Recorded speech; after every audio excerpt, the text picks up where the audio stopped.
hub football event for pro free agents, a showcase hosted by Don Yee, about 50 street free agents, took to San Diego, multiple NFL teams in attendance, yourself also in attendance. We've talked about these different hubs and bubbles sprouting up all over the country. This one providing a big value in the marketplace when you talk about the COVID, you talk about these tryouts on Tuesdays.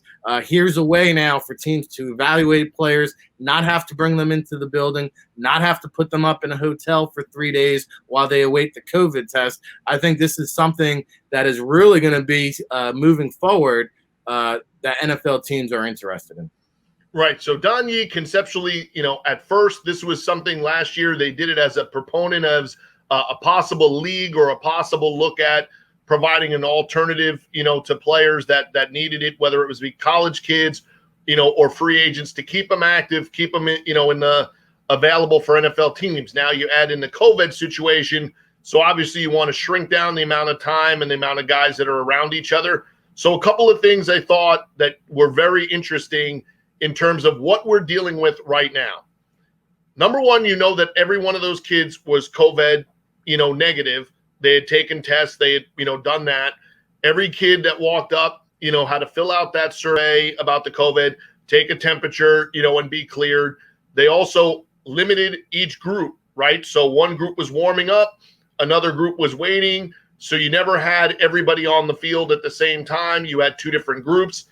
They had people there. So every football, every cone, every bag, everything was disinfected in between the drills as the next group was coming. One group's doing the introduction, the other group's, getting off the field and things like that. The biggest thing you heard all day, if you watch a Peyton Manning game, you got used to a whole lot of Omaha. If you're out at that hub workout, evaluating it, you got to hear Tom Goodines, telling everybody on the field, make sure you have your mask up, all the time. So, you saw a lot of the things to know that this dynamic can work. The other thing you saw was that each position group could kind of stand on its own in the sense of, to draw 4 NFL teams or any NFL teams to something like this, verifying who you're bringing to it before you put them out on the field means that you're cutting out that work for the NFL teams, who now have a chance to just come and evaluate and take a look at the guys that were there, as opposed to having it kind of as a blind group of guys that you invite, that you haven't vetted, you haven't done any kind of, preview of them to know what you're dealing with. And then I thought their availability to update their information on the fly, have that available to the clubs that were in attendance so that you could hopefully do and see your evaluation on Saturday and have these kids ready to go to NFL workouts come Monday or Tuesday. One of the guys, Kelly Bryant, who they had on their list, had already received a workout with the Houston Texans, beforehand. There's a number of the guys that they were in contact with, there who are recognizable, and I'll just, give you a couple, things there that, stood out to me. Nelson Spruce, who you mentioned, XFL guy, who clearly, would have been a guy that you could look at that day. The speed that Quadarius Smith has, he's a 4.3 kid, but he was running, a lot of different routes. And the thing that you got was, this isn't about running a 40 and doing a vertical or a broad jump, which last time I looked, that wouldn't make for good TV or video if you were just watching a bunch of guys in shorts and T-shirts running around. Right, you had over 100 years of experience of former NFL coaches and players, a handful of guys that would have a handful of Super Bowl rings, to their credit. And the guy really leading that group is Jeep Christ, former NFL offensive coordinator. Brother is Paul Christ, the head coach at Wisconsin. So two things the guy's connected and he knows what he's doing. Because remember, this is a guy that was the OC in San Francisco when they were running this crazy offense with Colin Kaepernick that no one was ever going to run. Oh, well, except now everyone's running it. So you know what you're getting in terms of the coaching and what those guys were able to do. And some of those guys, Sammy Strouder, Eugene Chung, Dwayne Board, Junior Bryant, Tim McKyer, and then Nick Novak working with all the specialists. Again, you're talking about real guys who have real reputations in the league, who can take these kids for about an hour and change in each one of their groups, work with them, then do some one-on-ones and work collectively. But really, a lot of these kids are walking away with a better sense of who they are, what they need to do next. And then I think this can grow once the COVID stuff, starts getting more under control, to them doing a 2 or 3 day thing that would include this type of progression workout, to then maybe a Sunday scrimmage type thing that would provide the scouts film. But I think the thing I like the most is, if I was going there purely as an evaluator, I have the ability to just evaluate, because I'm not trying to go through the list and weed out the guys who can't play. Normally at events like this, things similar, they're inviting, but they're not doing really any of the legwork evaluation or vetting ahead of time.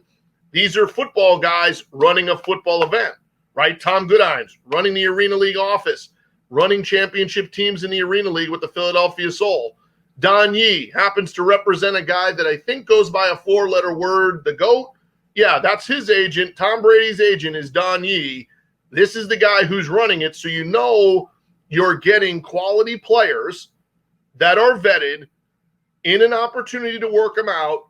You know that they're symptom-free, which is really important when we're talking about what's happened with the Titans and some of these other, situations. And then the broad variety of saying, there's NFL free agents, there's XFL players, there's the opt-out CFL young players, that are available. And now there's college kids from the fall who aren't playing, and college guys come the spring who, if you opt out because of the NFL draft, there's only going to be so many opportunities available to you.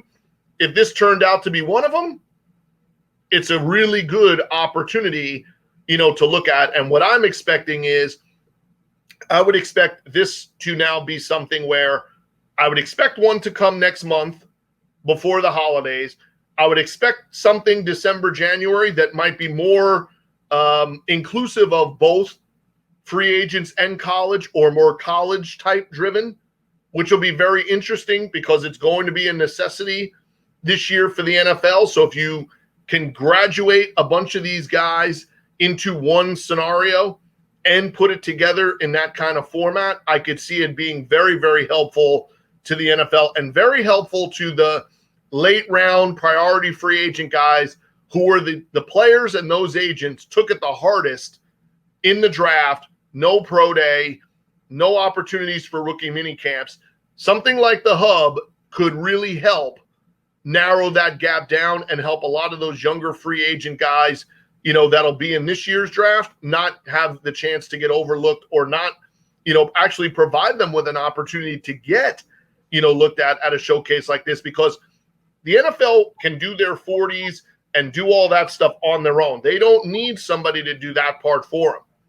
The promotion of this, right, the ability to have people there, the ability to do what we're going to do now with this information post the workout, health coach Chris and Nick Novak and some of the players and agents that were involved in it, to talk about why would you come to this event? What did you think you got out of it? And then look at how they can improve moving forward. I think this is something that has real legs to it, not only because of the COVID situation, but then moving forward when we get off of it. The hub football idea could be there just like the sprint. Like you could have both of those two things going at the same time, because I think they both have different agendas and different ideas of how they're running their product. Yeah, and I will say this. There's nothing worse than going to these type of workouts where you've got to go through 140-yard dashes to get through the one or two guys that you actually want to see run, right? And then, again, we talked about it last week. Less is more. Give us the quality guys who deserve a look. Give them a taste of what it's like to be coached by the pros. The coaching staff is phenomenal there, okay? And then your point, these guys coming up, hubfootball.com, by the way, I think they're already taking registrations for their next event. I would love to see, as somebody who organizes the NFLPA Collegiate Bowl, I'm being told these FCS guys with pro aspirations, they're not participating in a spring league. So how cool would it be to have something in the 2020 calendar year before the All-Star game circuit that I can get a look at some of these FCS guys that, hey, might have a chance to be invited then to the NFLPA Collegiate Bowl.